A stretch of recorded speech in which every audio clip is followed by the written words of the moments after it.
There is one mistake that I see countless producers making when it comes to mixing their music.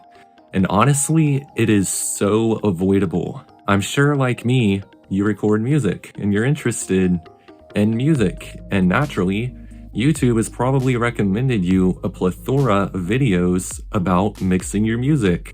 And you've probably seen a lot of really informative, eye-opening advice on there. But I'm here to tell you that the vast majority of these videos are literally wrong and wasting your time. How so? Well, let's go down a little bit of a story time rabbit hole here. So, when I was a beginner, and I really mean beginner, like I knew nothing, and I was just getting into music production, naturally, I noticed my music did not sound up to par with, any of my favorite artist songs. And let's be real, everyone can always immediately notice when your music sounds homemade. They're just like, oh, that just sounds like he made it in his basement. Which is true, it was made in their basement, but maybe you want your music to sound more polished, more clean. So you get on YouTube, you look it up, how to make my music sound better, and you learn about mixing and mastering. And if you're like me, once you learned about this, you probably felt your eyes open. You were like, this is the secret sauce that I've been missing for so long.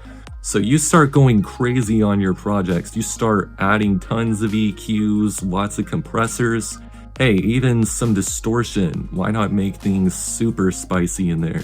And at the time, you probably are thinking, this is making your music sound so much better. I mean, it's louder, there's more tools you're using, you're more professional. But over time, as you do this, you still feel like something's missing from your songs. And that's because you are making a huge mistake. And I go back and listen to my own tracks and I think, man, why did I do that? So what is this mistake? Well, the mistake is that you're mixing. I know this sounds crazy, but the best thing you can do is not mix at all. Now, what do I mean when I say that? Well, let's go back to my example. So I specifically got really into EQ and compression. I used to surgically EQ all my tracks, removing every single frequency I didn't like, or at least I thought I didn't like. And I would add a compressor on literally every single instrument in my song and just ramp that thing. And at the time, I thought that sounded great because, everything's bigger, everything's louder. And so, to my ears, it sounds awesome. But going back and listening to these old tracks, I realize now they sound pretty bad. There's a lot of just lifelessness in the sense because of how much I cut off with the EQs.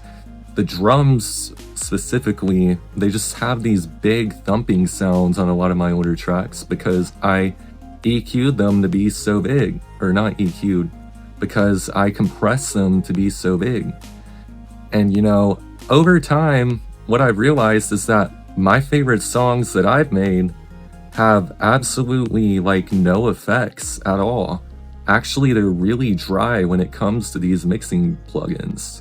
But I think what really made a light bulb go off in my head is when I would send my music to get professionally mixed and mastered, and I realized they weren't changing a lot of the instruments I was sending. They were just kind of leaving them as is. But it sounded clean, it sounded crisp, and that's when I really realized, man, I've been doing mixing wrong. It is so tempting to just throw these plugins on there. You think, oh, this obscure mixing plugin's going to change my sound and everything's gonna sound clearer now. But really, all you needed to do in the first place was just choose sounds that worked well together. So I know what you're thinking. You're probably thinking well, if I can't use these plugins, then how do I get a clean mix? And the answer is, well, you have to choose sounds that naturally work good together. And I can even give you a really specific example. I was reading around on the interwebs years ago, and I remember reading something that really stuck with me, which is that back in the olden days of rock and roll, that sounded really dumb, you would think of your songs like this. You would have your bass, your electric guitar, your drums, and your vocals. So that's like 4 instruments. I had to count to make sure that was 4. That's like 4 instruments, and that's every single song. But none of them are clashing with each other. You know, you could translate this into other genres too, like electronic music. You have your sub bass, your drums, your vocals, your synths. All of these are feeling different ranges, and you really only need one main element in each section. So, you know, whether that's a guitar or like a super saw, it doesn't matter. The point is, you only have one element in each section. And you know, on my old tracks, I used to be the king of just spamming pads and just EQing them to cut things out so that I could fill space in my track. But what I realized was that actually, you only need like one pad sound, maybe a few to fill out the frequencies. But if you're over here cutting frequencies, then that's a great sign that you probably added way too many instruments playing at the same time. You need to back off. Literally, I find just muting some pads in my older projects immediately makes them sound better, because there's no reason for the pad to be there. It's just filling up space for the sake of it. So I guess what I'm trying to say here is that less is more. You do not need to surgically EQ your vocal. It probably sounds really good on its own. I mean, there might be some minor things to change, but nothing that's going to give you an insane EQ curve. And likewise, like, your snare does not need to be uber processed. It will take you time to naturally figure out what sounds are going to sound good on your project without any processing. But if you take the time to really listen to the sounds and really listen and hear if it's clashing with any of your other elements, you are going to, over time, get so good at choosing sounds naturally that mixing will just be really easy. So with all this being said, am I saying that you should just not worry about mixing your songs? Well, honestly, kind of. But I think it's better to look at mixing for what it really is at its core.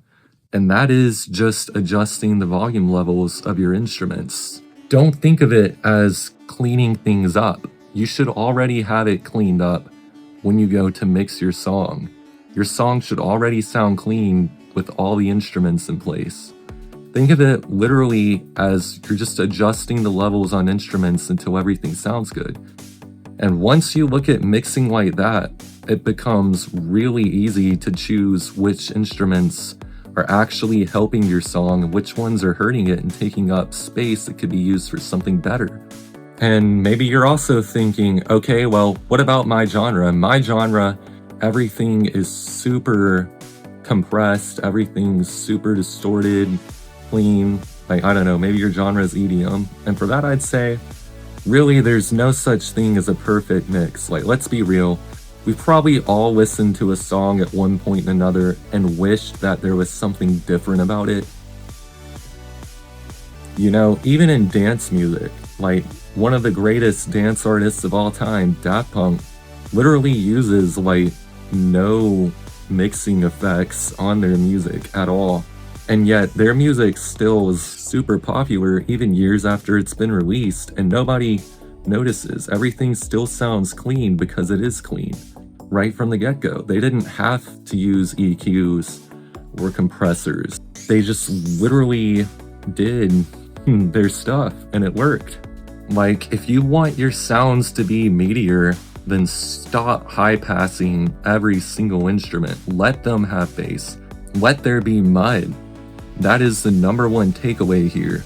Let your track be muddy. Let it be imperfect, because that's what pulls everything together and makes it musical.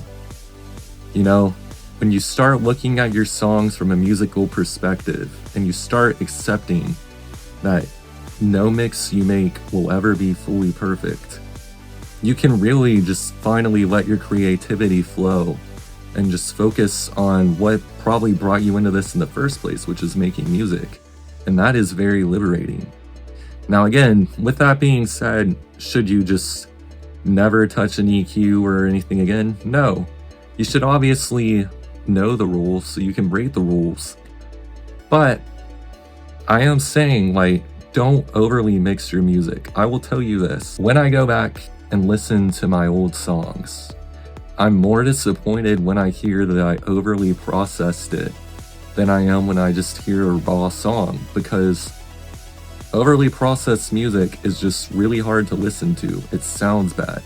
Even if you are in a genre like EDM or something where you want your music to sound like good, even then, like, if you don't process it and you keep your levels good, I mean, you could just push that limiter to the limit when you're done and get a really loud sounding song without having to cut anything really. So yeah, the takeaway here is, yeah, mix your music, but it's not a huge process, and it's really just correcting levels on your songs. Don't fret if you don't have the perfect mix, and don't listen to these people that are telling you you need to buy their plugin in order to get a great sounding mix. That is simply not true. So anyway, yeah, this was quite a different video from what I usually make, but honestly, I just felt like I had to clarify some things because I was getting bombarded with mixing videos on YouTube that were just no. So yeah, if you want to see more videos, like, subscribe, and if you have any mixing questions, feel free to leave them down in the comments, I guess. And yeah, peace out.